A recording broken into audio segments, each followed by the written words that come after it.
Olá, alunos! Bem-vindos à aula de hoje de História. Estamos começando um novo capítulo. Vamos aí para a nossa reta final do quarto bimestre e nós vamos estudar sobre os patrimônios da humanidade neste capítulo. E com certeza vai ser super legal. Nós vamos aprender bastante. E no capítulo 11, daí nós vamos falar especificamente dos patrimônios culturais brasileiros. Então, eu quero que você pegue o seu livro aí, acompanhe comigo na página 64. Olha só, nós temos aqui mostrando o mapa lá da Turquia, né? O Parque Nacional de Goremi. Fica na Capadócia, região central da Turquia. A incrível paisagem desse lugar é formada por montanhas, colinas, planaltos e planícies de rochas vulcânicas esculpidas pela erosão. Então a gente tem ali um mapa da localização e nós vamos ver aqui um pouco dessas imagens. Vejam que lindas, né? Nós temos aqui na página 64 um pôr do sol, né, na cidade de Caverna Turca, casas antigas nas rochas, vale de Uxissar, tá? Eu vou mostrar para vocês mais algumas imagens depois.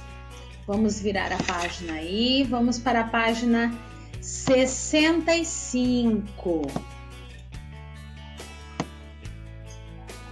Na página 65, tá falando assim: estudos revelaram que desde 3000 a.C., aproximadamente, o local tem sido ocupado por diferentes povos e civilizações, que construíram moradias, igrejas e até cidades subterrâneas nas rochas da região. Olha só que interessante, ó. Aqui nós temos uma construção ali dentro da rocha. Falando um pouquinho mais sobre a Capadócia. Foi importante para as primeiras igrejas cristãs entre os séculos I e IV, pois foi nessa região que o apóstolo Paulo empreendeu parte das suas viagens missionárias. Entre as principais cidades da época estão Antioquia, Tarso, Cilícia, Éfeso e Icônio. Está lá em Atos 14:1 e 21:39. No início da era cristã, essas cidades subterrâneas foram usadas pelos cristãos como refúgio, em face das perseguições protagonizadas pelo Império Romano. Ao longo dos séculos, igrejas e mosteiros cristãos foram construídos no local. Essa região da Turquia também é conhecida pela prática do balonismo, atividade turística que favorece a apreciação da paisagem natural e cultural do país. E aí a gente tem o interior, né, de uma igreja aqui. Olha que bonito ali o afresco também na igreja, que lindo. Afrescos são esses desenhos, ó, bonitos que tem ali no teto da igreja. Então, olha só.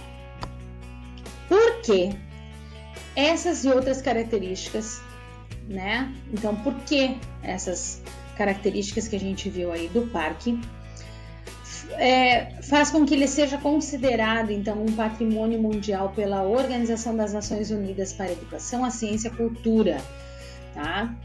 Isso lá em 1985, a Unesco, então, declarou, então, que o Parque Nacional era um patrimônio mundial. O que significa ser um patrimônio mundial? Você já parou para pensar o que significa? Por que o Parque Nacional do Goremi é tão considerado? Por que ele foi considerado, então, né, esse patrimônio mundial? Nós já vamos ver um pouquinho mais aqui para frente.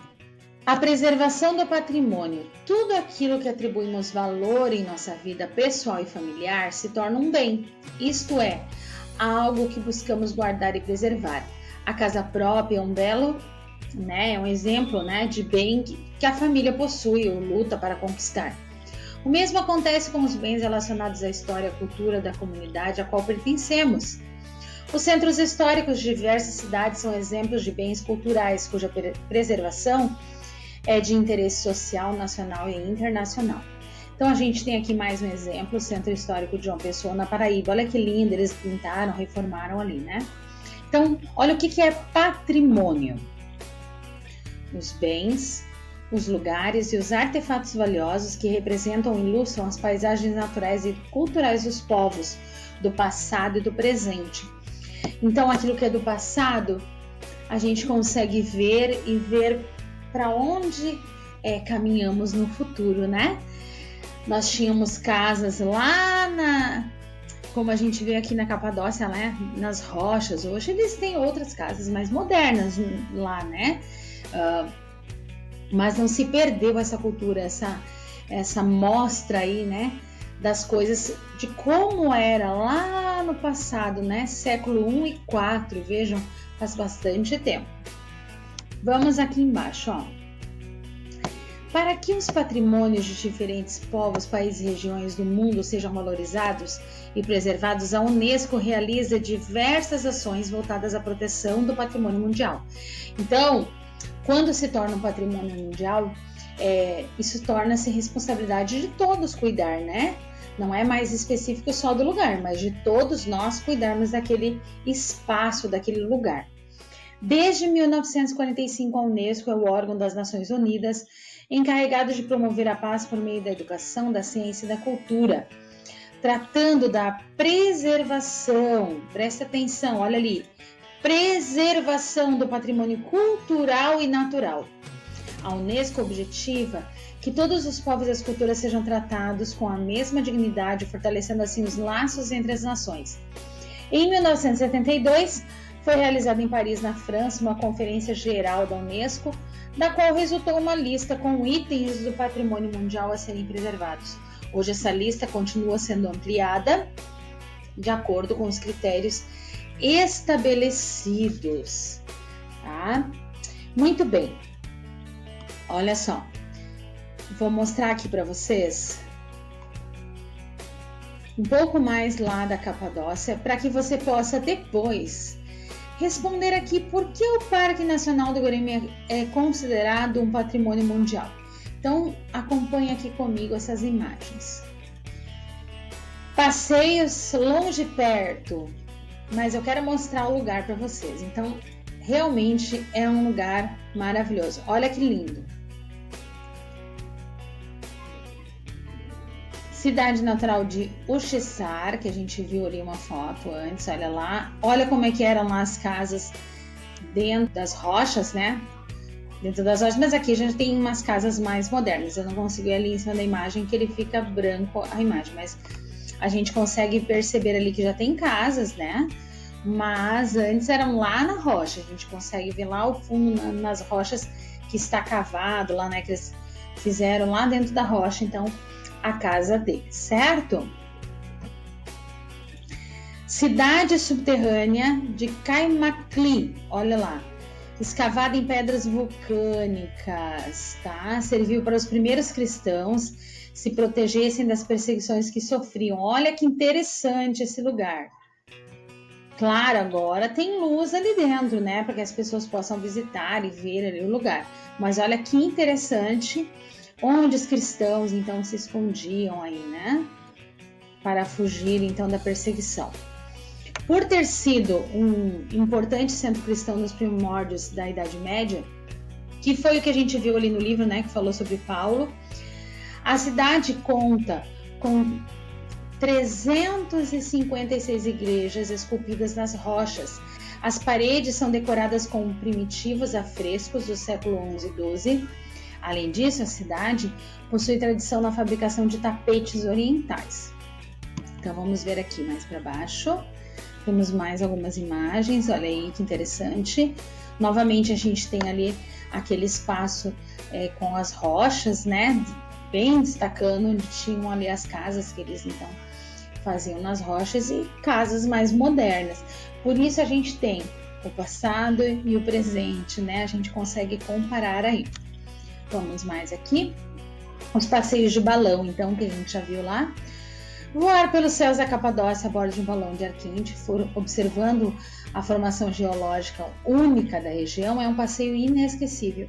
Tradicionalmente, os voos são realizados entre abril e outubro, quando os céus estão mais claros e com menos vento. Então aqui a gente está vendo que tradicionalmente os voos são realizados entre abril e outubro, quando os ventos estão mais claros e com menos vento. Porém, é possível observar alguns balões durante o inverno também. Olha que lindo aqui os balões, né? Muito lindo. E aí eles fazem esse passeio. Sinceramente, eu não iria porque eu tenho medo de altura. Acho lindo, mas eu não iria. Mas é um super passeio, né? Uma super ideia aí de fazer. Muito bem, vou colocar na nossa aula aí mais uns vídeos sobre o lugar para que você possa ver e você pensa aí. Então, por que esse lugar é considerado um patrimônio histórico, né? Por que ele está sendo considerado um patrimônio mundial? Por que todos nós temos que cuidar de um lugar como este? Pense aí. Reflita um pouquinho mais, escreva, pode ser no seu livro, no seu caderno, e também leia, anote aí os pontos principais dessas páginas que estudamos, 64, 65 e 66. E a gente vai se encontrar na nossa próxima aula de história. Tchau!